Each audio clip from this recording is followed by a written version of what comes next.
Good evening and welcome to the Livonia Public Schools regular board meeting of October 21st, 2024. Mrs. Acosta, would you take the roll, please? Gladly. Mrs. Bonifield? Here. Mrs. Burton? Here. Mrs. Frank? Here. Mrs. Jarvis is absent. Mr. Johnson? Here. Mrs. Acosta is here. President Bradford? Here, we have a quorum. And this evening, I'm excited to have our Hayes Elementary Green Ribbon students. They're going to lead us in our pledge. So if you guys want to come forward.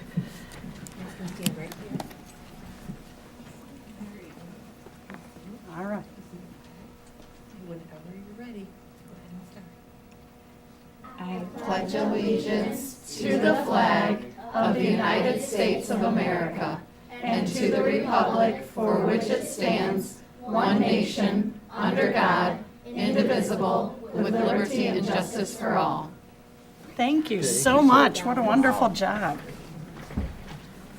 We're off to such a great start with that. All right, so we're going to move on to item 3, communications. And this evening, we have a point of pride. And again, we have the Hayes Elementary Green Ribbon Recognition. And we have several students and their families here this evening, so we welcome you all. We're glad you're here. And we are going to hear from Mrs. Jenkins. Good evening, President Bradford, members of the board, Superintendent Oquist. Tonight, I'm so excited to bring to you a very special point of pride for our district. As you listen to the details about Hayes Elementary School being recognized by the U.S. Department of Education as a Green Ribbon School, keep in mind all that went into this special designation. It's a perfect example of how our schools, our community, and our amazing staff and students came together for a cause and made a difference on so many levels.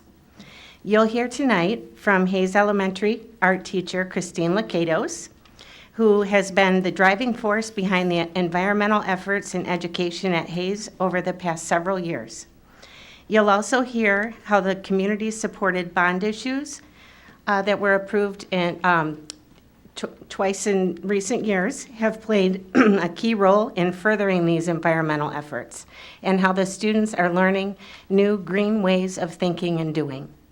You'll also hear from Hayes students who are passionate about these efforts and how they are making a difference not only at Hayes, but in the world. Without further ado, it's my pleasure to introduce Christine Lakatos and our friends from Hayes Elementary.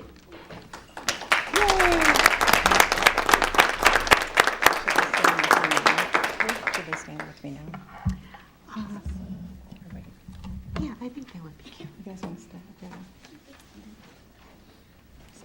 Stand. Well, thank you for inviting us. We're excited to be here. I have brought with me tonight my green ambassadors from Hayes. Love it. We have been a designated Michigan Green School since 2016, but we wanted to kind of step it up to the next level. And in order to receive the U.S. Department of Education Green Ribbon School Award, a school must meet the 3 pillars.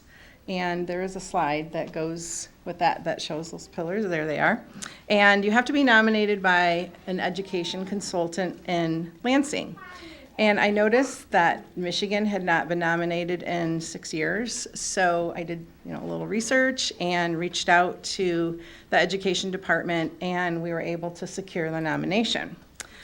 We then began the lengthy application process by our staff and parent-led green team. And while Hayes has implemented many environmental initiatives on its own, it was the LPS bond-funded improvements, such as the upgrades to lighting, roofing, transportation, HVAC, and water quality, that played a key role in earning this award. These efforts contributed to meeting our first pillar, which is in reducing environmental impacts and costs.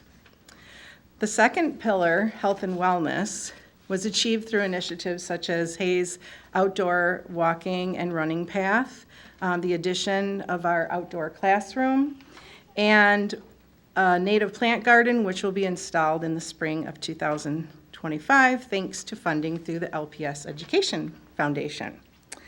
The district's enhanced student support services, which integrate social emotional learning, or SEL, demonstrate the district's commitment to mental health, and these services align our curriculum with the district's community with character traits, reinforcing the importance of emotional well-being for students. For pillar number 3, effective environmental and sustainability education, this was achieved through the district's introduction of Project Lead the Way and enrichment classes. For art enrichment, our former principal, Larry Griezak, proposed that we should use this time, or I should use this time for green team enrichment. So I blend artistic expression with environmental themes, encouraging creativity while instilling an appreciation for the planet.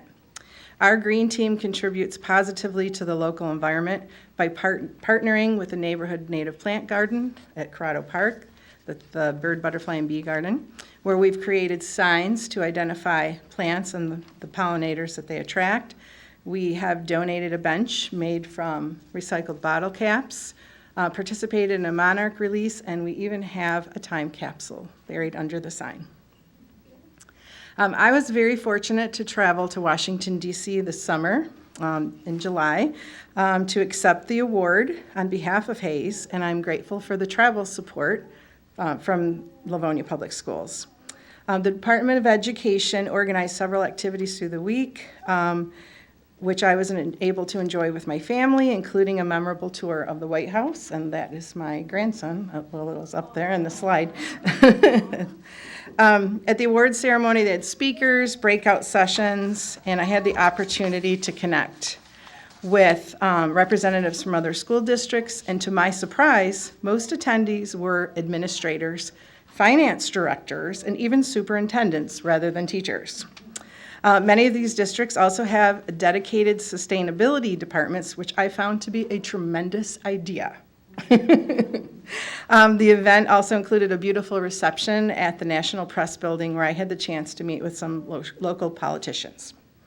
So my friends that I've brought with me tonight, Tim, Lizzie, Izzy, and Matthew, and Riley, are going to be telling you about some new initiatives that we added this year. So first up is recycling, Riley and Izzy. Okay. So can we have their slide? Oh, thank you, we got it. Here, let's slide it here. Our green team is on a mission to help the earth. With our new recycling station, we're turning paper, plastic, metal, cardboard, even old markers into something new. Every time we recycle, we stop trash from piling up and help protect the earth.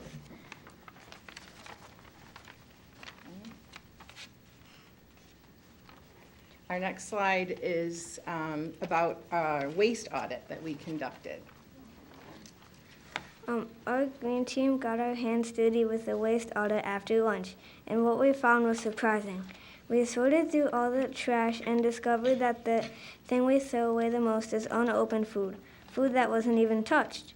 One garbage bag we weighed had 14 pounds of uneaten food inside. That's like throwing away a whole pile of lunches. We learned that we can do better by sharing or saving food instead of tossing it. Okay, that's the slide from the waste audit. And they were not afraid to get their hands dirty. Okay, next is our share cart. Lizzie? To cut down on food waste, we started a new share cart. It's run by students, and here's how it works. If you have non-perishable food at lunch that you don't want, you can put it on the cart. Other students can grab it if they're still hungry, or teachers can use it for healthy snacks in class. It's a simple way to make sure good food doesn't go to waste. Let's keep our earth happy. All right, and our final slide is Matthew and Waste Free Wednesdays. Welcome to Waste Free Wednesdays. Every time you bring a lunch or a snack in reusable containers, you'll get a raffle ticket. These tickets give you a chance to win some really cool prizes. Not only are you helping the planet by reducing waste, but you also get to be a winner. And that concludes our presentation.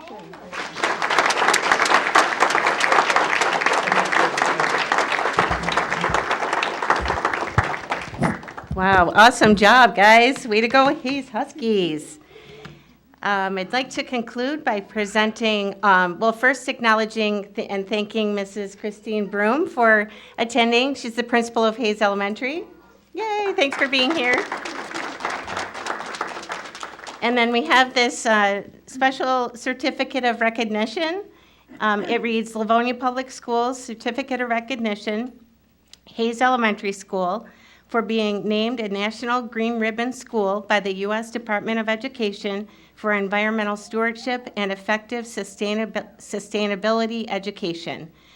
Dated October 21st, 2024, and signed by Superintendent Andrea Oquist. So this is for you to keep at your school.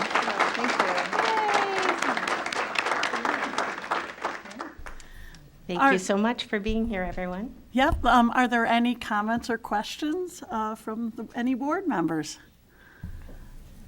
Mrs. Burton? Yes, I am thrilled that you guys are able to be here with us tonight. It's so exciting to have our students present information to us. And one of my favorite things that I heard was the way that you guys are figuring out how to slow down food waste and your sharing cart. That is a fabulous idea. I absolutely love it. And I'll stop there because I'm sure others want to chime in with their comments too. Thanks so much for being with us tonight, guys. Anybody else? Mrs. Frank? Congratulations. We're so excited for the work that you're doing, and I think it's great that you as students are taking leadership of it and really helping out to help your school to be a green school. And thank you to Ms. Lakatos for all your leadership. We're grateful for you. Aww. Mrs. Oquist? Yes. Well, what a joy it is to have you here today. I told them this is going to be our favorite meeting because right in the front row are just such joyful and happy students who have done such a great job as green ambassadors at Hayes. And we think your teacher is pretty awesome as well. Yes. She is really committed to this effort. And there have been so many unique and special activities that you have helped coordinate along with the students over several years. This is certainly not new, but if I'm correct, one of only 2 from Michigan, correct? And how many across, and very few across the country? 742. Yeah. Yeah. Of tens of thousands of schools across the country. So 2 in Michigan, and many, many efforts had to go into earning this kind of recognition. So it is just the absolute right thing to do. It's wonderful for our planet, and it teaches our students such important habits. And I love Waste-Free Wednesday because it really makes you think twice about what you carry your food in, right? What you carry your drink in. And I know when I go to schools now, I see so many more water bottles rather than the plastic bottles, and people reusing those. So just each of those little ways that you can encourage your classmates and your families and our staff to do that, and just think about how that can ripple across a district as large as ours. So you are such great role models for really, really good, healthy choices that are not only going to help now, but help in the future. So I'm so proud. I used to be, we weren't the Huskies, but when I was your age, I went to Hayes Elementary too. Aww. And I did. And I love seeing my friends from Hayes. So it's wonderful to know that the tradition of just really special things continue to go on there. And Mrs. Broom, thank you for joining us as well. I'm sure you are so proud of our Huskies who are here tonight with us. So Mrs. Lakatos, congratulations. Keep these wonderful efforts going. I know we have something special happening in the spring. Is that correct? Oh, yes, thank you. Yes. Please, Come to the mic. please mark your calendar for Earth Day. Okay. Just tap it. There we go. We're having an Earth Day celebration. I believe that is September 22nd. What do you have a calendar? We are also. Or April, or? I'm sorry. Yeah, April. Yeah, in the spring. What did I say? Sorry. September. That's okay. I didn't have that written down. That's all right. We're having an Earth Day celebration and a flag raising ceremony because last year we also earned a green flag award. And so we were just going to kind of put that one on hold for now. And so we'd like to invite all of you to come to that. There'll be some special activities and the art show, which is a recycling theme. I'm calling it the Art Show, ARRRT. So there'll be a lot of good things for you to see. And I'm hoping that Ms. Superintendent Oquist could help us with the ceremony that day. Yes, And I can't wait. I have it on my very calendar. exciting. Thank you. Absolutely. Did you want to ask something? Yes. Come on up. Birthday's on Earth Day. Your birthday's on Earth Day? That's like a double celebration. This is going to be so much fun. Oh my goodness, you have to remind me if I don't remember that, okay? Could you guys stick around? We just have one more quick item, and then I think Mrs. Bradford, or a Oh, couple. are we gonna, do you want to break right now, or would you like to do the district update? Whatever you would prefer. Yeah, let's do the update, and then we're gonna break, and then we'll be able to congratulate you. Can you stick around for a few more minutes? Oh, that'd be Okay. great. And parents, thank you so much for bringing them tonight. That's Yes, exciting. We're so happy to have you. And I really think you ought to take this on the road. Every school should be saving their, doing their share cart. I'm like, I love that idea. So I'm so proud of all of you and everybody that's involved in the Green School. So congratulations.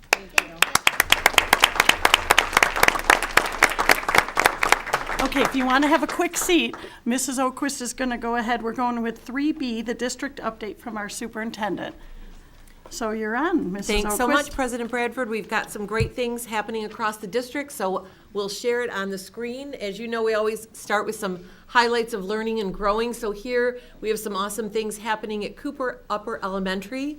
Music class, you know, we're doing things a little bit differently, and one of the neat things is our students get to explore many different instruments, and so they are studying violins right now. Also in the center, you see them doing some important math practice and of course some book fair fun. A lot of our elementary schools and our media specialists held book fairs during parent-teacher conferences this past couple of weeks. And here we have some of our students from the Career Center. One of the neat things that is always embedded in their learning is that hands-on experience. And so we had some students from our criminal justice class doing virtual reality simulators, and as well as our advanced sports medicine. And they are, in the sports medicine class and all of the medicine classes, they do quite a bit of hands-on practice because, as you know, they are able to be certificated at the end of their program and ready to go into the workforce. So here they are practicing the use of splints. And we have Mrs. Mitchell's kindergarten students who are just amazing working together. They find great places to collaborate all around the classroom and doing some wonderful work there. It's amazing how much has transitioned just in 8 weeks in kindergarten. And the esports clubs are becoming more and more popular. So here you see the esports club at Frost Middle School. They're using a really neat space that is inside their newly renovated media center. And so, as you know, we are also building a special esports space in the Churchill Media Center next summer. So definitely a growing interest. Here we have our Johnson Upper Elementary kiddos, and they are running, I believe Mr. Traub said, 12 to 14 SOAR clubs. And so students are having an amazing time with their staff members who are supporting these clubs, and it's part of their PBIS reward program. And so whether it's a puzzle club or a knitting club or a Harry Potter club, there are a ton of different clubs at Johnson Upper Elementary, and the students are able to attend them and make some choices during their SOAR time. So awesome job to our staff for putting that on for our kids. In here we have Mrs. Trombley's class at Churchill High School. They were working on creating the architectural details of the pyramids. And so as they were studying ancient Egypt, they were able to create them, label them, and pretty engaged in what they were doing. So always some neat activities happening there. As you know, it's been homecoming time. Last month we celebrated and shared some highlights from Stevenson Homecoming. So this month we are celebrating from Churchill and Franklin. So we had the Chargers here. They had the band, the court, tons of great festivities. The band just knocked your socks off, and always amazing, and a great game as well. And here we have Franklin Homecoming. We have some scenes from the assembly. So whether it's some different contests between the grade levels or students doing pom or guy girl pom, always tons of fun on those Friday afternoon assemblies that take place before the game in the evening, and then the dance on Saturday. So a huge amount of work from our student activities directors and all of our students who are involved in Congress or Senate. Just a huge part of planning all of those activities, and always culminates with a ton of fun at the end of the week. And if you have not seen the new mascot at Johnson, this is Jerry the Jayhawk. How cool is he? So they unveiled their new mascot last week. He came out during the school's color run, and you see him there on the left with Mr. Traub. I'm not going to tell you who might be underneath that Jerry the Jayhawk costume, but he has already made a great splash. It really is a very cool mascot costume. And we had a unified sports day Oh, I'm sorry, yes. Does he ever get hot in that? He does. So yes, and all of our at each of our high schools, there's a mascot with a costume, and it gets a little sweaty underneath there. Yeah, great question. Yes. Does it ever get annoying when he has to dance a lot? I don't know. I think generally the people that are chosen to do that are usually pretty energetic people. So I think they enjoy it. But I have been at games when they've needed to take a little break.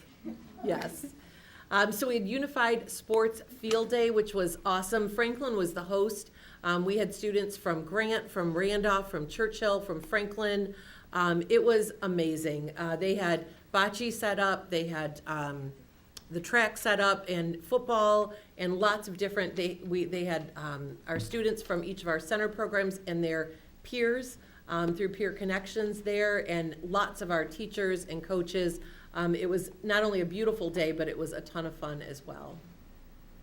You see a few more here practicing the different sports, and one of the neat things was when the students came over, they came on the bus, which is always a great time when they head over to Franklin, and then just coming out onto the field. If you haven't been there, if our students hadn't been there before, and just to go out onto the Franklin field and participate in all these activities, it was a really special day. And lots of color runs going on. So as you know, it's a pretty popular way to fundraise at our schools. So lots of them happening across. We see some pictures here from Cleveland Elementary and Buchanan. And definitely the eye covering is a good idea. If you've never been through a color run, before the powder gets shared, having something over the eyes is helpful. And Nishijiro recently held their Ondokai event, which is a huge sports day. It's a tradition in Japan, and it is really an all-day event, from three-legged races to tug-of-wars to lots of different events. Each grade level wore their color T-shirt that they wear, and over 100 parent volunteers were there to cheer on our students and to help the day go by. Just a wonderful event, and as always, Nishijiro shows up big for all of these special traditions. I don't know how many of you remember the Spartan outside of Stevenson and the letters. So when the old auditorium came down, so did the letters and so did the Spartan. And I know when I attended Stevenson, I remember the Spartan and some unauthorized movement of the Spartan. I'd like to be clear, I was not involved in that at that time, but I do remember that. Well, since that time, those letters have been restored by Mr. Bryden, our industrial arts teacher at Stevenson, and some alumni from the class of 2024 who took time over the summer to restore the letters, and they are now displayed on the opposite side of that wall in the hallway, in the front hallway at Stevenson. So it's a beautiful restoration and a great way to capture something that is probably pretty familiar to Stevenson alum, but has not been seen in quite some time. So it's wonderful work that was done to take that original lettering and now bring it inside the school. Oh, yes. Did Stevenson copy Franklin, or did Franklin copy Stevenson? You know, that's All like the same design. that's a great question. Franklin was built first. Oh, okay. Yes. Yep. Franklin was built first, and the designs are super similar. Yes. Great question. Yes. Did the roofing come down from when the Spartan and the letters came down? No, the roofing stayed, but all of the inside got taken apart. It got gutted. What happened? We renovated the school, and so that's now a new collaboration room, and a new auditorium was built just like at Franklin. Oh. Yeah, it's really beautiful. This is great. I've never had so much audience interest. It's usually pretty quiet during my presentations, and I'm loving that there are people paying attention and interested. This is great. No. You know, normally my mom watches from home and she's interested, but other than that, that's about it. So this is very fun. My mom enjoys it. And Mrs. Burton's mom too. So we have fall sports in full swing. If we love our Emerson Eagles, and the mascot was out also, probably pretty warm as well, right? Just like the Jayhawk. So Eddie the Eagle made an appearance to support the volleyball team, who had an awesome season. They were 8-2. So congratulations to our Eagles. And you see here, absolutely. And we have our Holmes volleyball team here, who also had some great success this fall. And you'll see here our cross-country team. We had recently had a city meet, and boy, that is definitely a tough sport, but our students have had a great season at both the middle school and the high school. The Stevenson volleyball were the city champs, and they are also KLAA East Division champs, so congratulations to the team. And we have our Franklin Cross Country team. They are city champs and also KLAA East Division champs. So they earned that, and have some amazing runners on that team as well. Again, ton of dedication. Those runners start in the summertime and go all the way through the fall. And you have got to have definitely some grit and some resilience. Oh, yes. What does KLAA stand for? It's the Kensington Lake Activity Association. That is the sports conference that we belong to. And congratulations to Stevenson Girls Swim and Dive. They were named city champs and recently wrapped up their season. And you see here at Churchill, Churchill held an amazing unified sports afternoon. So they had soccer going on, guy girl cheer, POM, and I thought they had one other event there as well. But a combined event at Churchill, and they had a beautiful afternoon for it. And here you see our Franklin swimmers enjoying the new pool. We've had upgrades to the scoreboard. It's amazing. Into the starting blocks. I know it's hard to see, but they're all brand new starting blocks and tile and paint, and the Franklin Patriot branding all around. So you've seen, certainly the board has seen some pictures, but here they were hosting Churchill, and they are definitely enjoying that new area. And here we have some of our students in the all conference for cross country that recently took place. And just a few more kudos as we wrap up. We had our Livonia United Girls Hockey Team participate in the Kids Against Hunger meal packing event. Mrs. Bonifield, how many meals were packed? We actually wound up packaging 51,000 meals. Amazing, amazing.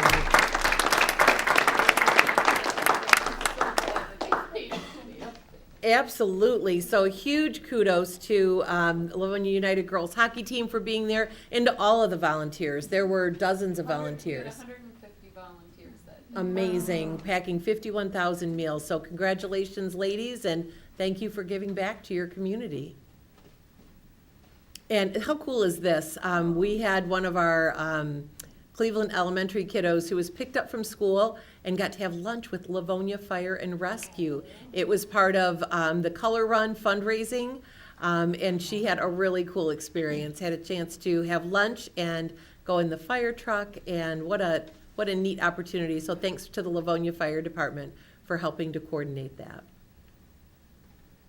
And you'll see here a familiar face from Stevenson, Mr. Barker, AP US History teacher. He was recently honored as a best in class teacher, and he is here with Drew Miller, a former Detroit Red Wing. He received a gift bag, a glass award, and a $500 Meyer gift card, and he also got to attend the game. So pretty exciting, and congratulations to an amazing teacher. Lots of help going out to hurricane victims, and I love when our students jump in, and no surprise that the Emerson National Junior Honor Society and the Congress returned almost 3,500 bottles and cans.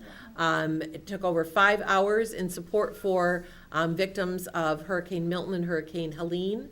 And so they were able to raise over $345 to send to the American Red Cross. So thank you, Eagles. Great, great job. And you know our Kappa has some amazingly talented students. So our creative and performing arts class at Stevenson, 7 of our students have been chosen for the Michigan School Vocal Music Association Musical Theater Intensive. That is very, very difficult to earn a spot. And we want to give special congratulations to Moses Williams for being in the top 8 finalists in the state. So congratulations to all 7 of our students, and a special congratulations to Moses. But you're going to see a couple of our bands here recognized. The MSBOA Festival was held recently at John Glenn, and our Stevenson Marching Band earned a superior rating. They received straight 1s and all A's for their performance. Outstanding work. And next you'll see our Churchill Marching Band, and our drum major there earned a Division I superior rating at the MSBOA Marching Band Festival. It also received a rating of A in 3 categories of music, marching, and general effect. So a ton of work. Another group who starts early in the summer and goes all through the summer and through the fall, and at special events throughout the year. They also helped us greet our staff back on the first day of school. So they just, they really, really lift the spirits of everyone around them. And it is no easy task to do the work that they do and to earn these kind of ratings. Mark your calendars for, we have portraits for the season, the ever popular Portraits on the Porch, which is a fundraiser for the LPS Education Foundation, is getting a little bit of a new look. If you are familiar with the historic Wilson Barn near Emerson Middle School, on November 16th, there will be portraits for the season, and the good news for the photographers and the families, it will be indoors. It will be decorated and ready to go. So thank you to Emily and to Mrs. O'Brien and to Mrs. Jenkins, who are our volunteer photographers and give up hours and hours of their time to shoot the photos of families and also to edit them. And we have a few plays coming up, so I'll run through these quickly. Kappa is doing the 28th annual Putnam County Spelling Bee coming up in 2 weekends in November. You can get admission to all of these online, and there are always QR codes. And we'll move on to the Franklin Players are presenting Puffs. It's a Harry Potter parody, November 8th, 9th, and 10th. And Stevenson is doing Little Shop of Horrors, December 6th through the 8th. So all of these are available on our website as well as the school website. You can go right on with your QR code and pick up tickets. So thank you so much, President Brad, for letting me highlight a number of our students and our staff and the amazing things happening in our school district. Well, you're very welcome. I think that was one of the best updates we've ever had, especially it was so interactive. I just enjoyed that. I loved it. That was great. All Thank right. you. At this time, we're going to take a slight break to congratulate our honorees, and we'll be back in just a few minutes. Thank you.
Thank you. We are back to continue our meeting.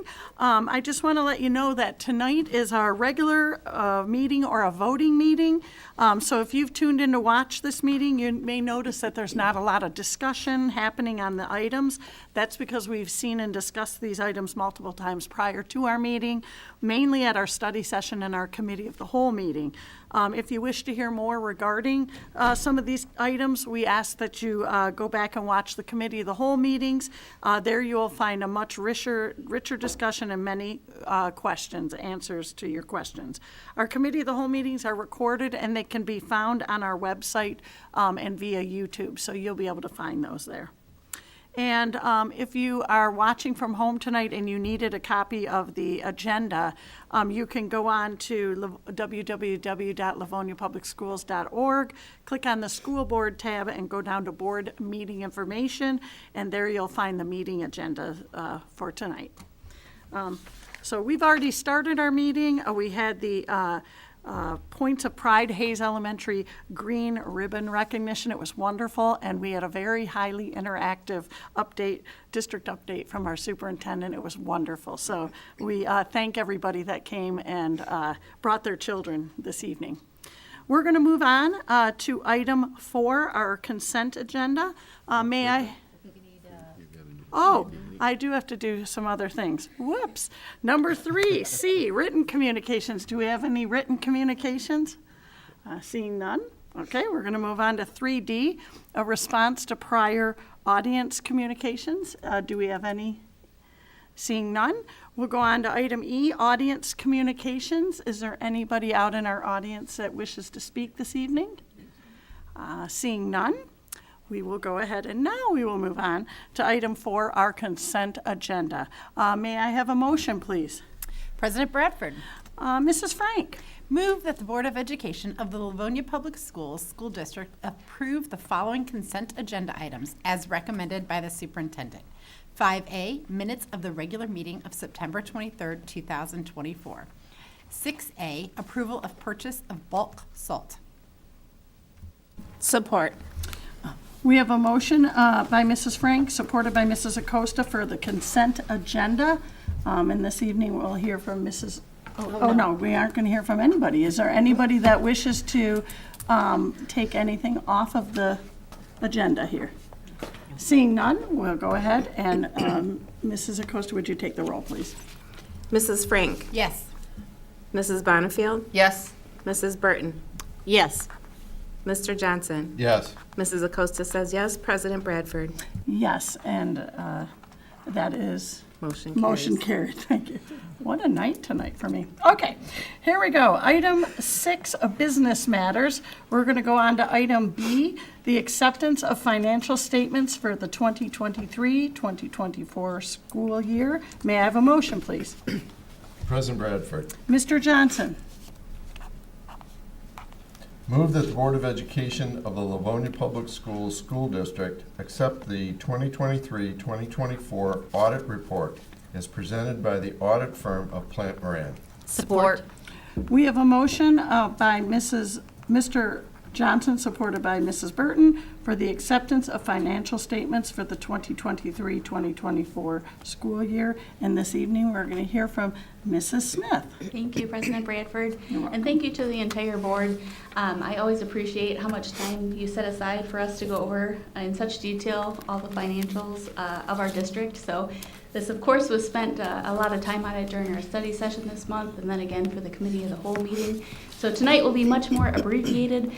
But for any community members that weren't with us for those last 2 meetings, of course, if they want to visit our webpage and go to the committee of the whole meeting from last Monday, they'll get to hear lots more detail. So for tonight, I'll give you just a 20-second snapshot. Last year, we finished the year with a fund balance of $33.3 million, or 18.2%. We have some additional information that we've learned of and incorporated into our projections for this 24-25 school year, and we're looking to finish this school year in roughly the same spot, 33.5 million, or 18.8%. So for reference, the Michigan School Business Officials recommends 15 to 20%, so we're very excited to still be within that recommended range of 15 to 20%. So that's my very brief update for you tonight. I'm happy to introduce you to two of our auditors from Plant Moran. We have Tom Marchese and Tim Gehrig that have put together a PowerPoint presentation that again will be a glimpse at what we've been discussing over the last several weeks. But with that, I'll introduce them or ask them to come up and we'll go through this presentation for you.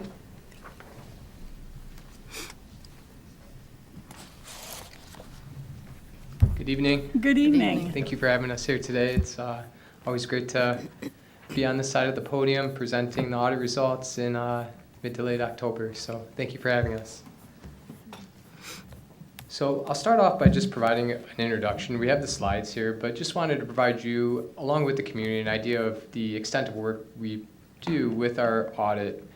So it entails weeks and weeks of work that stretch from May all the way through today, where we're doing the final board presentation. We assess the district's internal controls, perform inquiries with management, high-level analytics to tailor our audit approach, and identify any significant audit risk at the district. So we use a risk-based approach where we spend time and effort on those items that could be potentially materially misstated and the bigger amounts at the district. In terms of testing, we perform analytical procedures and tests of transactions on these balances as they're reported. We'll confirm cash and investment balances. We'll review subsequent activity in order to ensure that the liabilities are stated completely based on what we're seeing after year end. And these are just a few of the examples of the tests that we perform. So once we obtain a sufficient level of evidence, we can provide our opinion, a level of assurance on the district's reported financial results. So the highest level of assurance that we can provide is an unmodified or clean opinion on the financial statements and federal awards audits. This is a high bar for districts to meet, and we're pleased to provide an unmodified opinion to the district for the 2024 financial statement along with the federal compliance audits. So for federal compliance, we did test IDEA this year. That's the special education cluster. New for this year were two new auditing standards that we'd be remiss if we didn't say thank you to Ms. Smith and her team, along with all the district personnel that helped us implement them. These new auditing standards subjected our work to some increased rigors with significant estimates documentation along with internal controls. So very big thanks to Ms. Smith and her staff along with all the district personnel for the grace and professionalism that they've showed us as we embarked on that implementation. So thank you.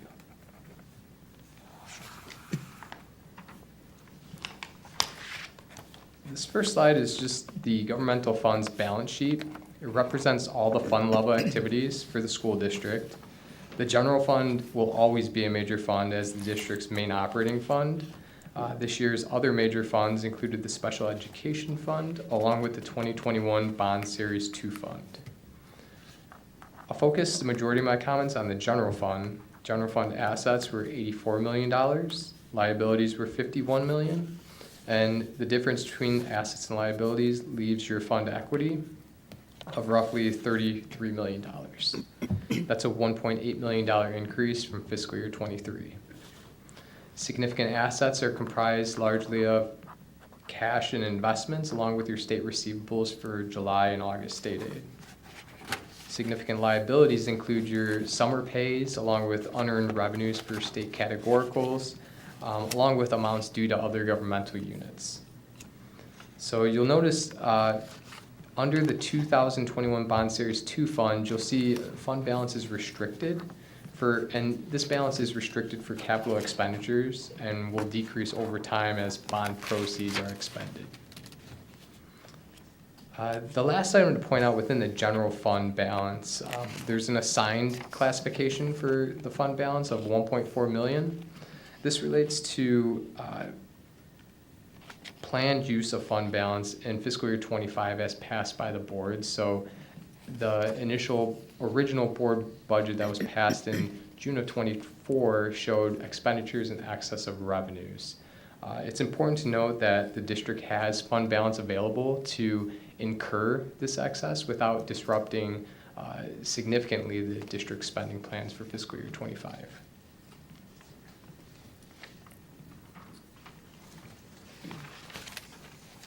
The next page is a statement of revenue expenditures and changes in fund balance.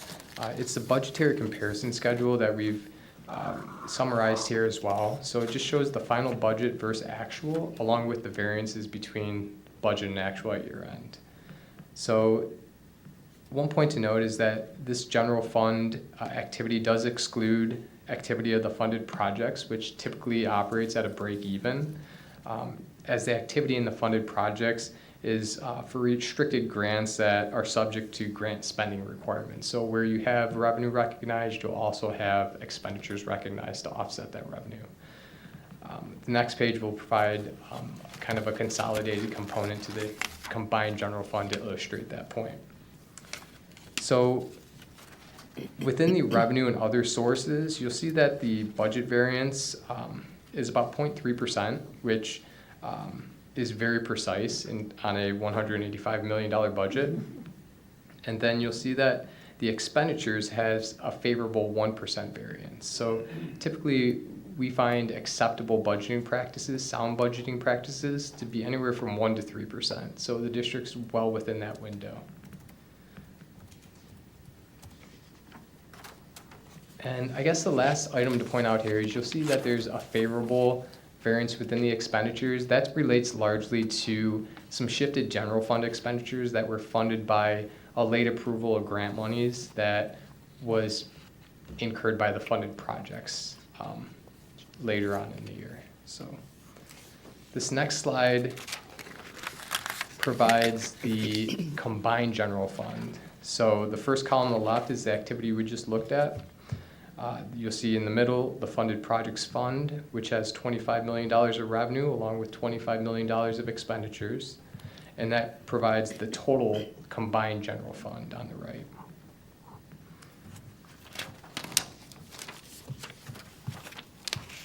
And with that, I'll turn it over to Tim just to go through a couple of the revenue and expenditure breakouts along with the pension and OPEB plans activity. Thanks, Tom. This slide shows the revenue for the general fund for the year ended June 30th, 2024. The largest portion of funding comes from the state and makes up 72.9% of general fund revenues. This includes the state's portion of the foundation allowance as well as categorical funding. The next largest component is local revenue of $34 million. This is comprised primarily of property tax revenue. Other revenue of $10.5 million is represented largely by transfers from other funds and special education funding from Wayne RESA. Enhancement millage revenue was $5.4 million in the current year. This millage runs through 2028 and is up for renewal in November. This amount represents Livonia's allocation of those funds for the 2024 school year.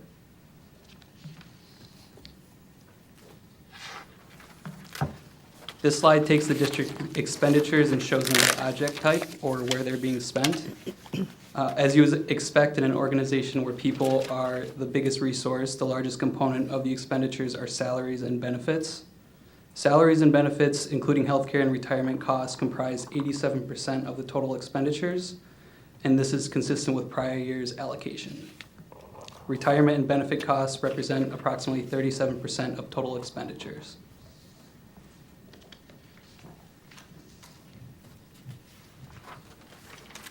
The MIPSERS plan covering the pension and other post-employment benefits such as retiree health insurance provides an allocated share of the retirement system activity based on contributions to the plan.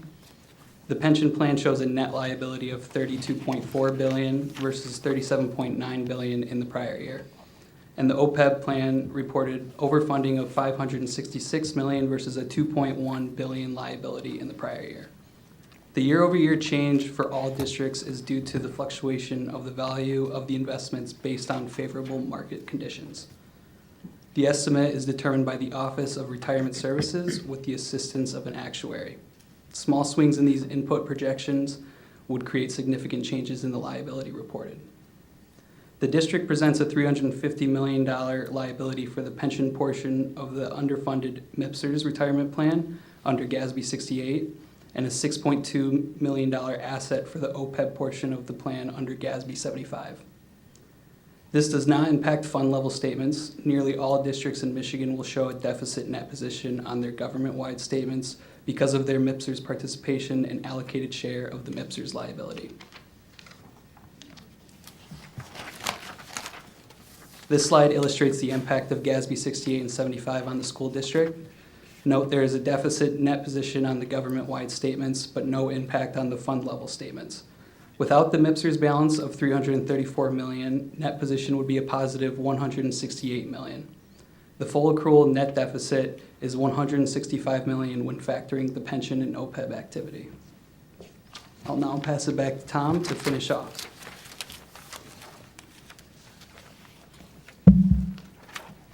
So the final two slides, this first one just demonstrates historical fund balance percentage. Ms. Smith had mentioned the fund balance percentage as percentage of expenditures previously. You can see that it falls within the 15 to 20% window that we have presented here as recommended by MSBO.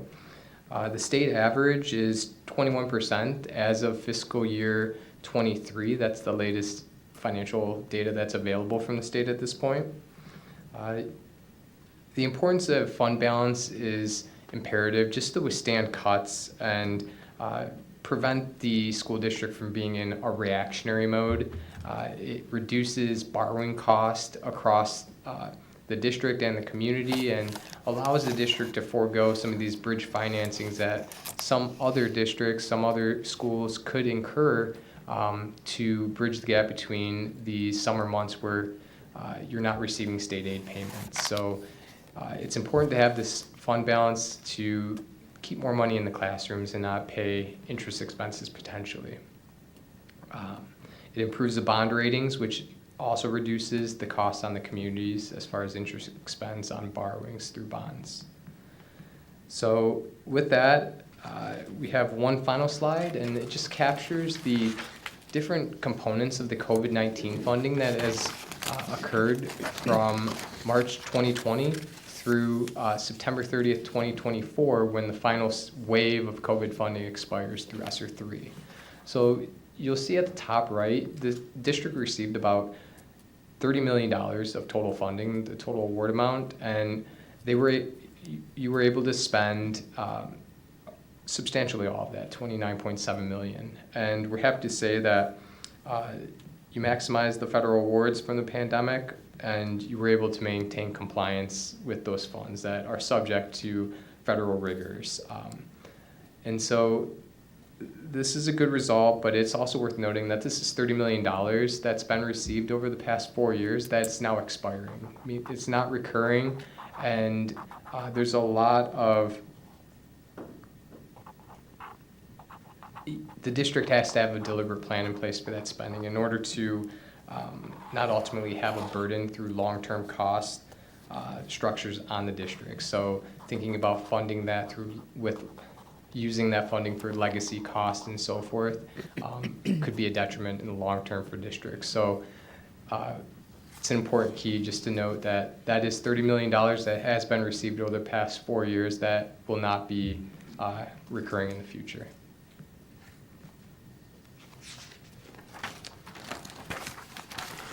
With that, I just would like to say thank you again for the continued opportunity to serve. Another great result for the district. It's the best outcome you could hope for with the unmodified clean opinion. So we appreciate all the hard work and diligence and all the professionalism from Mrs. Smith and her team throughout the audit. Thank you. Does anybody have any questions or comments? Mrs. Burton. Thank you.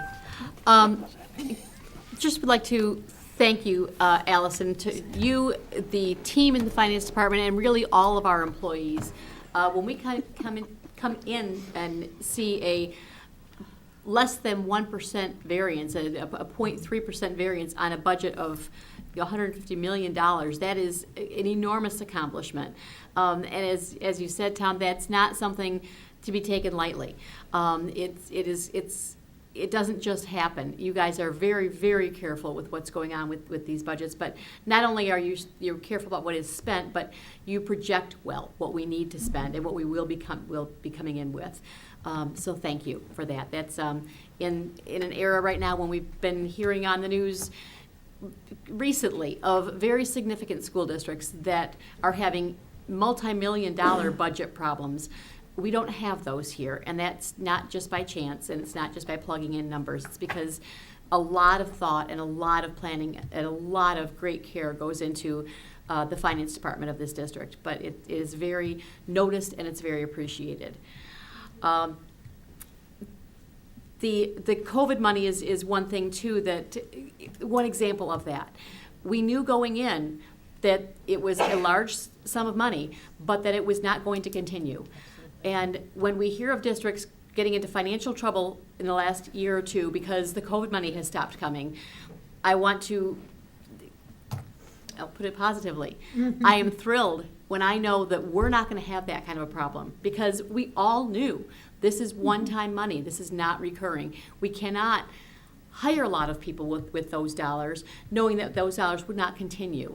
As Tom, as you mentioned, the legacy costs, and that's exactly what you're referring to. For folks who may be listening tonight and not have caught that or not really fully understood what it meant, we knew we needed to utilize those dollars in the best ways that we could without incurring ongoing costs for our school district. And we've done that. We've done that well as a school district. But again, to you, Mrs. Oquist, and Mrs. Smith, and our entire team for planning those dollars well. So thank you that we are not in a situation that some of our neighbors are appearing to be surprised when we knew from the onset that these are short-term dollars. We're grateful for them. We did a lot of good with them, but we made sure that we used them for purchases and things like this, equipment and curriculum and so forth, that we could buy for a one-time investment, because those dollars would not continue coming. And I just wanted to again touch on the fund balance and the necessity of it. Twice in my tenure as a board member, we went through, and it was 2008, when we had a $430 cut per student in October. And what that equated to was millions of dollars had to be cut out of our budget after the school year was already rolling, after teachers were already hired and in place in classrooms, so we couldn't do a lot with that. But those cuts are very real. We just had that threat within the last year or two of potentially, again, a mid-year announcement that you may not have $600 per student, which again is millions of dollars, once a budget was already set for the school year. That second one did not come to fruition, but the first one did. Without a fund balance, we would have been in enormously dire straits. As it's been equated, a fund balance is kind of like having a savings account for your home. And while the dollars might look large, it really only equates to about, if I'm corrected, that it's about 10 weeks of funding for our school district. So we need to have that fund balance. We don't need to grow it, exponentially, and we don't. We stick within that 15 to 20% recommended window. During the financially tough period of 2008 and the few years following, it got down to a 2%, and that's dangerous. And we were not alone. The entire state, the country was going through huge financial problems. But it's because we had a fund balance that we were able to weather a storm like that. And then it took many years to build it back up again. So I'm thrilled that we are at an 18% fund balance. That's exactly where it needs to be. It allows us, like you said, Tom, to not spend money on interest payments for cash flow borrowing situations, because we don't have those, because we have enough in our bank to cover. And what you were alluding to was that we don't get state payments in August and September, but we have to pay our employees year-round. So we have to have some money in our reserves to make those payments. We can't simply not pay folks for a couple of months. That doesn't work like that. But I'm thrilled that we have kept our finances in such fabulous order, and year over year it continues to happen. And I just want you to know that it's not assumed. Well, actually, it is assumed, but it's not taken for granted. It's because we know that a lot of work goes into planning and then carrying out that plan with great diligence. So thank you very much. And thank you to our partners at Plant Moran for being here and for consistently doing such a great job, helping us not only with the audit, but I know as a great resource throughout the entire year. So thank you. Thank you, Mrs. Burton. That was well said, stated. Is there anybody else that has any comments? Mr. Johnson. Thank you, President Bradford. I just echo Mrs. Burton's comments. I think they were well said, and I think one of the things that we need to keep in mind when you are so close on your percentages is that, and some people don't realize this, but we have to have our budget approved by the end of June. The state does not have that restriction. So when we get our budget at the end of June, a lot of it is estimates.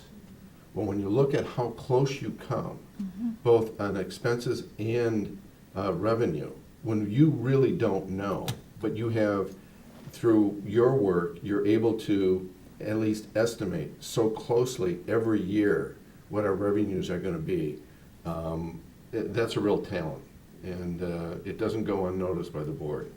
So thank you so much for everything that you and your team do. Thank you, Mr. Johnson. Anybody else? All right. Thank you for joining us. We have a motion by Mr. Johnson, supported by Mrs. Burton, for the acceptance of the financial statements for the 2023-2024 school year. Mrs. Acosta, would you take the roll, please? Mr. Johnson? Yes. Mrs. Burton? Yes. Mrs. Frank? Yes. Mrs. Bonnefield? Yes. Mrs. Acosta says yes. President Bradford? Yes, and that motion carries. Thank you again for being here this evening. Thank you, guys. Thank you so much. Have a good night. Thank you. Moving on to item 7, instructional matters. We have item A, the approval of purchase of adult education laptops. May I have a motion, please? President Bradford. Mrs. Burton. Move that the Board of Education of the Livonia Public Schools School District approve the purchase of new HP ProBook notebook laptop computers from CDW-G, Vernon Hills, Illinois, for the amount of $57,473.40. Support. We have a motion by Mrs. Burton, supported by Mr. Johnson, for the approval of purchase of adult education laptops. And this evening, we're going to hear from Mr. Etu. Good evening, Mr. everyone. Etu. Thank you very much.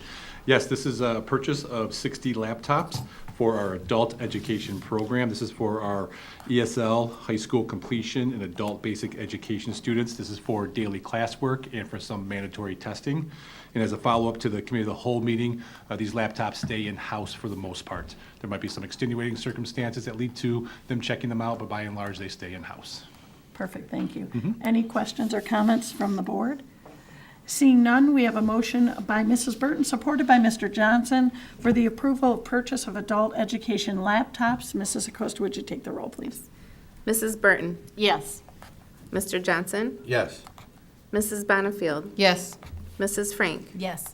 Mrs. Acosta says yes. President Bradford? Yes, and that motion carries. Moving on to item 7B, the approval of purchase of Chromebooks. May I have a motion, please? President Bradford, Mrs. Bonnefield. move that the Board of Education of the Livonia Public Schools School District authorize the purchase of new Chromebooks from People Driven Technology located in Byron Center, Michigan, for a cost of $1,400,364 in deployment services from All Covered, a division of Conica Minolta located in New Hudson, Michigan, for a cost of $45,000. Support. We have a motion by Mrs. Bonnefield, supported by Mrs. Frank, for the approval of purchase of Chromebooks. And this evening, we're going to hear from Mr. Francis. Good evening, everybody. This is a purchase twofold, and we have the replacement. 2,500 of these are replacing the Surface Go Pros that we are, I shouldn't say Go Pros, just the Surface Pros. We'll be removing those, replacing them with Chromebooks, which is basically the standard that we have across the district for student use. And additionally, in this purchase, we have some secondary buildings that are going to get some additional Chromebooks, as discussed in the committee of the whole, to fill out some of those carts. And then we have resource room classrooms for the staff use across the district in all of our buildings. So that totals out to the 3,600 that we discussed in our committee of the whole. And we have the planned dollars in the 2021 bond fund in our tech budget. Okay, thank you. Any questions or comments from the board? Mrs. Bonnefield.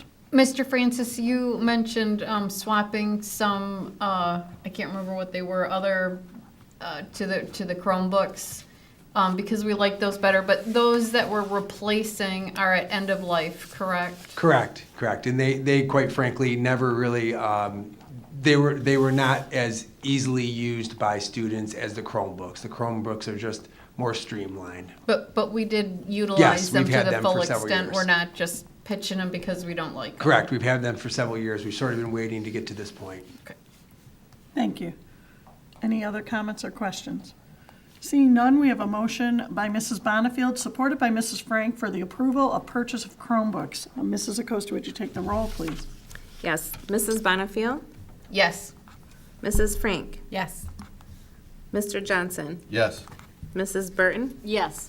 Mrs. Acosta says yes. President Bradford? Yes, and that motion carries. Moving on to item 7C, the approval of purchase of the PACE Lab. May I have a motion, please? President Bradford? Mrs. Acosta. Move that the Board of Education of the Livonia Public Schools School District approve the Act 18 discretionary funds purchase for the PACE Lab in the amount of $44,875 from Practical Assessment Exploration System located in Thousand Oaks, California. Support. We have a motion by Mrs. Acosta, supported by Mrs. Bonifield, for the approval of purchase of the PACE Lab. And this evening, we're going to hear from Mrs. Sproul. Good evening. Good evening. So that was described perfectly. This PACE Lab is to be used by some of our special education students at Churchill High School. It promotes learning of job-related tasks in a classroom environment to help our students be successful in life after school. This is part of our Act 18 discretionary funds and comes out of that fund to support the use of this new program. Thank you. Any questions or comments? Seeing none, we have a motion by Mrs. Acosta, supported by Mrs. Bonifield, for the approval of purchase of the PACE Lab. Mrs. Acosta, would you take the roll, please? Mrs. Acosta says yes. Mrs. Bonifield? Yes. Mrs. Burton? Yes. Mrs. Frank? Yes. Mr. Johnson? Yes. President Bradford? Yes, and that motion carries. I just want to make a comment that we did, just to reiterate, we have discussed this several times at the committee, the whole meeting, so that's why we are going through these without many questions. So just to make sure people know that. Item 7, we're going to move on to item 7D, the approval of purchase of literacy materials. May I have a motion, please? President Bradford?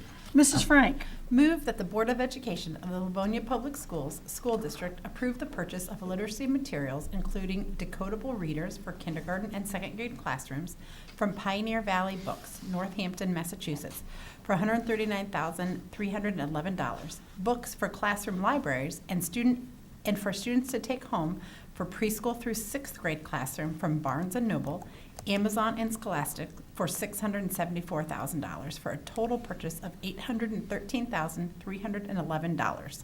Support.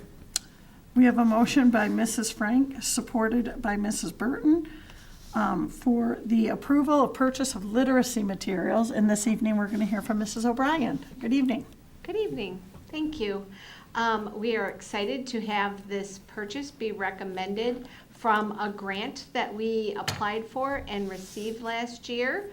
This grant was for $1.8 million for literacy supplies. And just to remind you, some of the things that we spent on it last year, we purchased books for students to take home last year. So tonight's purchase would help prepare us to send our students home with books for this year.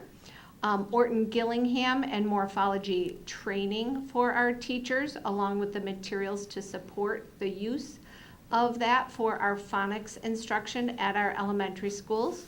Our fifth grade student consumable books, and then additional decodable books for our interventionists to use with students who are below grade level. So the purchase for tonight's kindergarten and second grade classrooms is for grade level decodables that align with their grade level expected phonics instruction. And then we already purchased first grade ones, and so we wanted to add additional ones for kindergarten and second grade.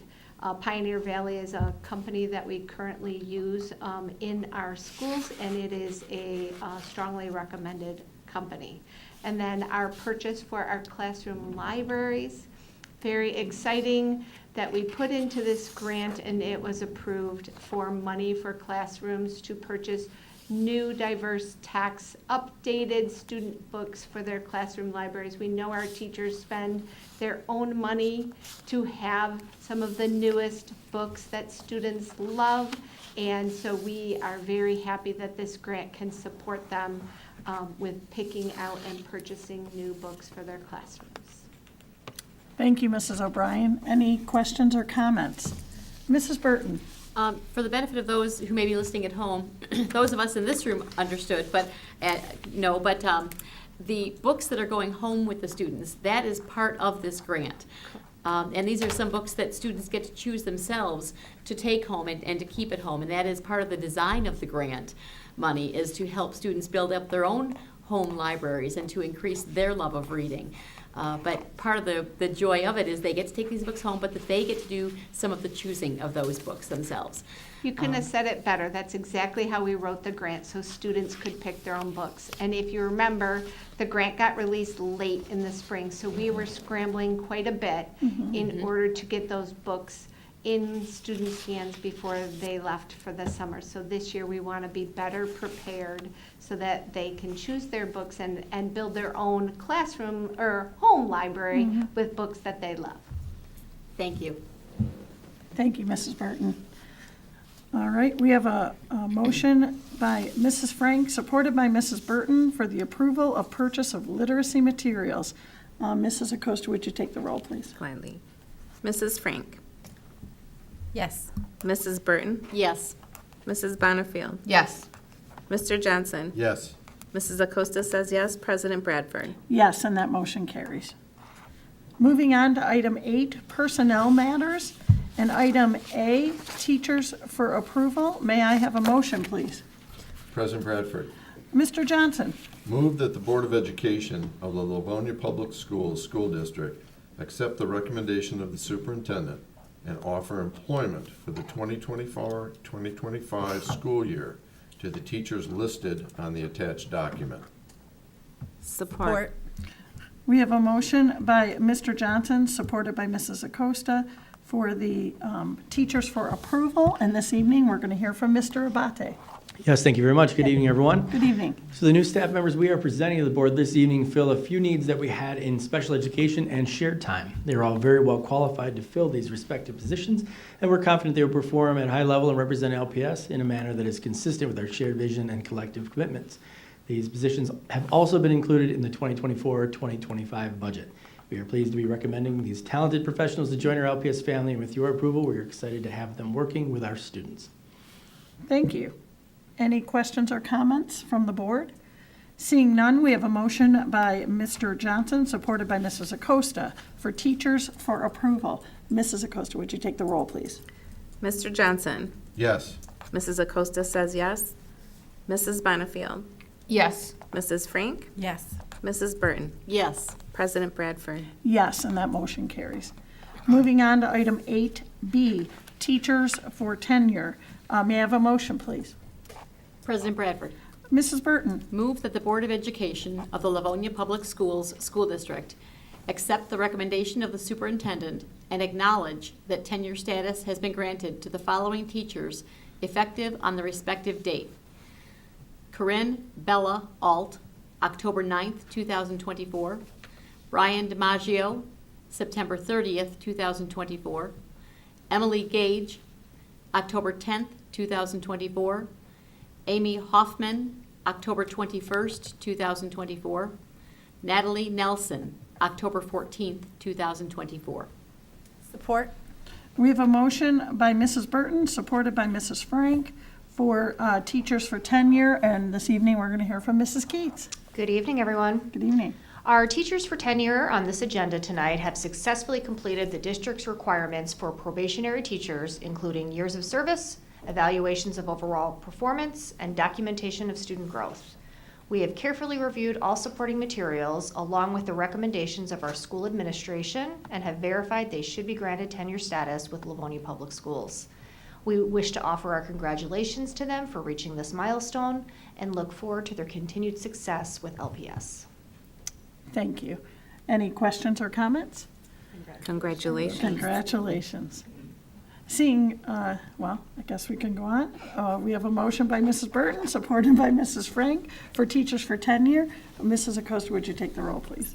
Mrs. Burton. Yes. Mrs. Frank. Yes. Mrs. Bonnefield. Yes. Mr. Johnson. Yes. Mrs. Acosta says yes. President Bradford. Yes, that motion carries. Moving on to item 8C, resignations. That's for board information only. Moving on to item 8D, retirements. May I have a motion, please? President Bradford, Mrs. Bonnefield. move that the Board of Education of the Livonia Public Schools School District adopt the attached resolutions of appreciation for the services rendered by Linda Devlin, Cindy Monk, Diane Smith, Carl Wertenen. Support. We have a motion by Mrs. Bonnefield, supported by Mr. Johnson, for the for retirements. And this evening, we're going to hear from Mrs. Keats. Hello again. Hello. Tonight, we honor and congratulate 4 members of our LPS family who are retiring from their positions with Livonia Public Schools. As they leave the district, they take with them a combined total of 113 years of experience. On behalf of the administration, I would like to thank our retirees for their dedicated years of service to the students of LPS, and we ask the board to please adopt the attached resolution of appreciation. Thank you. Any questions or comments? Congratulations and happy retirement. Thank you for your years of service. And you're going to be missed. All of that. All right. We have a motion by Mrs. Bonnefield, supported by Mr. Johnson, for retirements. Mrs. Acosta, would you take the roll, please? Yes. Mrs. Bonnefield. Yes. Mrs. Burton. Yes. Mrs. Frank. Yes. Mr. Johnson. Yes. Mrs. Acosta says yes. President Bradford. Yes, and that motion carries. Moving on to 9, hearing from board members. Item 9A, first reading of Board Policy IKF, School Stores. And this evening, we're going to hear from Mr. Etu. Thank you again, President Bradford. Yep. Yes, this is IKF Board Policy, Instructional Program School Stores, and it is being reviewed and revisited and for first read. It was originated in June of 1988. If you'd like me to do so, I can do a first read out loud for us. Sure. The superintendent or designee shall be authorized to establish school stores for the purpose of the sale of school supplies, school and/or district spiritware and merchandise, and food and beverage. Items for sale by the school store must be in compliance with district policy and state and federal law, and approved by the Director of Secondary Programs and District Services or designee. Accounting procedures for the school stores will align with best practices as outlined by the Governmental Accounting Standards Board, GASB, and is approved by the Chief Financial Officer. Sales reports will be provided monthly to the Chief Financial Officer or designee. And we do have a legal reference at the bottom there for the Healthy, Hunger-Free Kids Act of 2010. Thank you. Any questions or comments regarding this? So this is a first read, so this will have a second read at the next regular board meeting. Please. Okay. All right. Moving on to item 9B, first reading Board Policy IF, Instructional Resources. And again, we're going to hear from, Mrs. O'Brien. Thank you, President Bradford. Yes, IF, Instructional Programs, Instructional Resources, is a policy that we talked about at the study session and the Committee of the Whole. It is from December 15th, 2014, and I will read it. We added just one sentence at the end, but I'll read the whole policy since it's short. The Livonia Public Schools School District shall provide materials, equipment, and other physical resources, a technology network and related resources, consultative assistance, and auxiliary supportive personnel to teachers and administrators within budget limitations where appropriate. The board recognizes that the United States Code makes it illegal for anyone to duplicate copyrighted materials without permission. And like Mr. Etu's board policy, we added the legal reference at the bottom and cross-reference between two other board policies. Very good. Any questions or comments? Seeing none, okay, that's again, first reading of the board policy, so that will go on for the regular meeting for the month of November. All right, moving on to 9C, the second reading of board policy IDDE, post-secondary credit opportunities. May I have a motion, please? President Bradford. Mrs. Acosta. Move that the Board of Education of the Livonia Public Schools School District accept the recommendation of the Policy Committee and adopt board policy language per the attached document for Board Policy IDDE, post-secondary credit opportunities. Support? We have a motion by Mrs. Acosta, supported by Mrs. Frank, for the second reading of board policy IDDE, post-secondary credit opportunities. And Mr. Etu. I'm just excited we're at the second reading. Finally, right? Would you like me to read it again, or are we okay at this point? I think we are okay. Let me just look at it to make sure. Yes. Since we, Can we ask for yeah, reading on that? let's go ahead and have a quick read. It's Absolutely. a short one. Of course. Thanks. Board Policy IDDE for Instructional Program, Post-Secondary Credit Opportunities. The Board of Education supports and shall provide opportunities for students to receive post-secondary credit while attending high school. The school district is required to pay the lesser of A, the actual charge for tuition, mandatory course fees, material fees, and registration fees, or B, the state portion of the student's foundation allowance, adjusted to the proportion of the school year they attend the post-secondary institution. Students enrolled in a dual enrollment course but do not earn credit must repay the district. Excellent. Thank you for reading that. Of course. Any questions or comments? Mrs. Frank? Oh, she's kidding. We did work on this one did. extensively, so It came together nicely. it's glad that we're happy it made it to the second Yes, reading. Of course. All right. Okay, we have a motion by Mrs. Acosta, supported by Mrs. Frank, for the second reading board policy IDDE, post-secondary credit opportunities. Mrs. Acosta, would you take the roll, please? Yes. Mrs. Acosta says yes. Mrs. Frank. Yes. Mrs. Bonifield. Yes. Mr. Johnson. Yes. Mrs. Burton.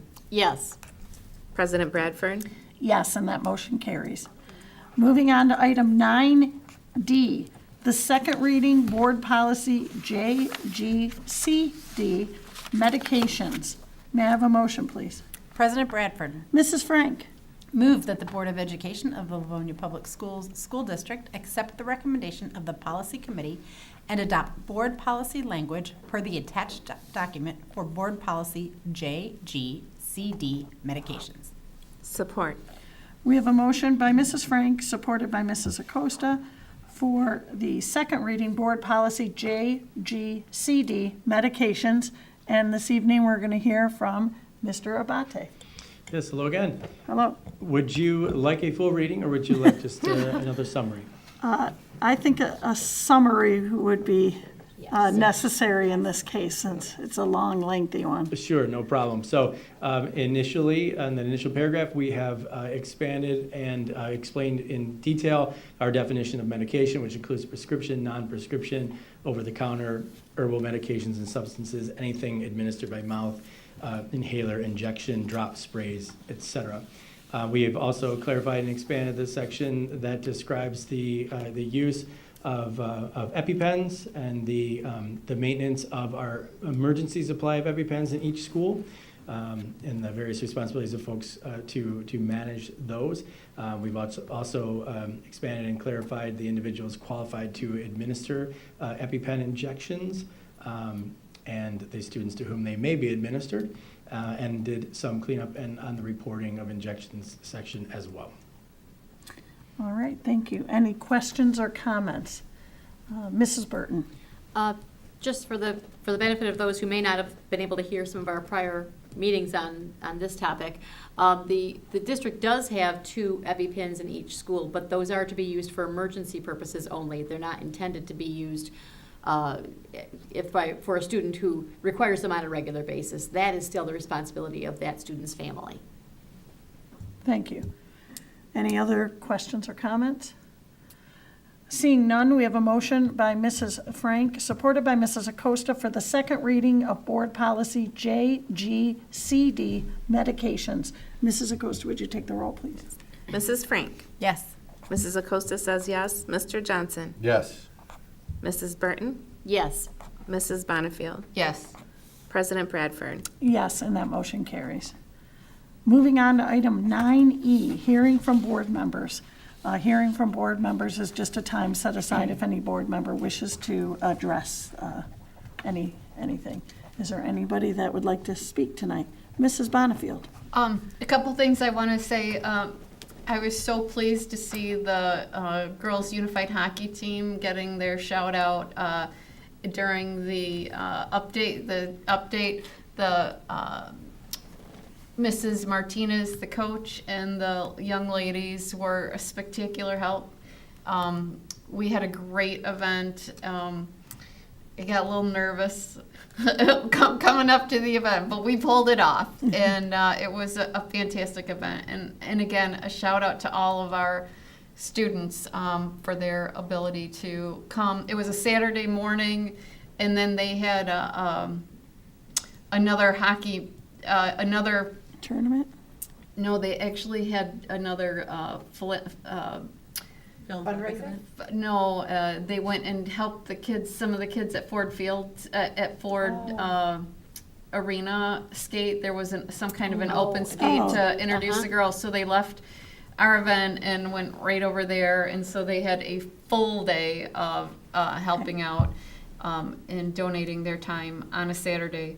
The other thing I wanted to talk about was, in all seriousness, about the whole thing with us not necessarily having a ton of discussion during this meeting. And I know we laugh about it, but part of it is that the central office staff doesn't bring us anything that's half-baked most of the time. Mm-hmm. It's covered way, way better than it probably needs to be. And they bring us all kinds of information, and they know and understand what we're looking for, and cover all the bases up front. And then, like the one policy that we were laughing about, sometimes we beat things up. And always graciously is brought back time and time again, if that's what it takes until we get there. So when we make it to these meetings, we've had a lot of time to sort things out, and our packets come stuffed with information. And so we do an amazing and thorough job on making sure that all of this stuff goes smoothly, and a lot of stuff gets done behind the scenes, not necessarily a lot of, always not a lot of activity at the board table. So it's a great, we have a great working relationship with everybody. We know what each other needs, and so Yeah. it works out really well. Thank you, Mrs. Bonnefield. Anybody else? Oh, Mrs. Frank, is this a real one now? This is for real this time. But I do want to reiterate what she said about that, and I do appreciate the cabinet's time and all of my colleagues' time. We don't ask the same questions that we asked at the committee of the whole. We've asked it once. We don't just repeat all those questions at this meeting. And so I'm grateful for that, but I'm also grateful for Mrs. Oquist, who has directed her staff to post everything online. You could go back and watch anything, so everything is available. We go above and beyond what's required by law in terms of posting. I think we're only required by law to post the agendas, but you can go back and look at watch a actual committee of the whole meeting. You can watch it and you can see exactly the depth of discussion that happens at that time. But I just appreciate that we don't just repeat something that we've already done in these meetings. So thank you. Thank you, Mrs. Frank. Mrs. Oquist. Thank you so much. If all of the board members have commented, I just want to say, since we do not have another meeting on camera prior to Election Day, I just want to note that we did send home information in the most recent LPS link about the Wayne County Enhancement Millage. That is on the ballot, and I know many families have those ballots at home now, or will be voting in person on the 5th. So if you need any additional information beyond what we provided for you, and we will continue to provide between now and Election Day, I encourage you to reach out to me directly, and I would be happy to talk with you about any questions you may have regarding the Wayne County Enhancement Millage and any information related to that renewal. Again, it is a renewal that was first from a request that was first put in place in 2016, was renewed once in 2020, and this would be a second renewal. Also, a reminder that on that day we do have our Board of Education election as well. So just a reminder that on November 5th, it is Election Day, and we will, most of the voting does take place in our schools.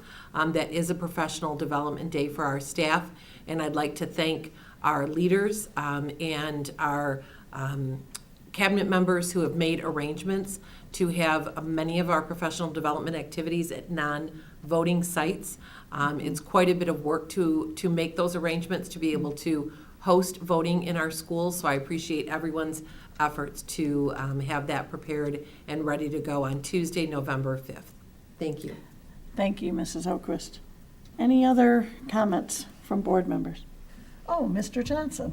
Thank you, President Bradford. And on behalf of myself and my colleagues on the board, I just want to thank the cabinet, our administration, our staff, and every employee for everything they do day in and day out to make this district the best it is. So just a heartfelt thank you.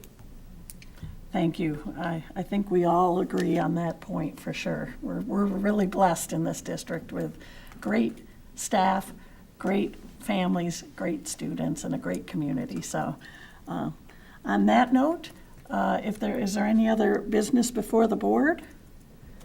Seeing none, we have item 10, the adjournment. We're adjourned for this evening. Have a great night. Thank you. Thank you.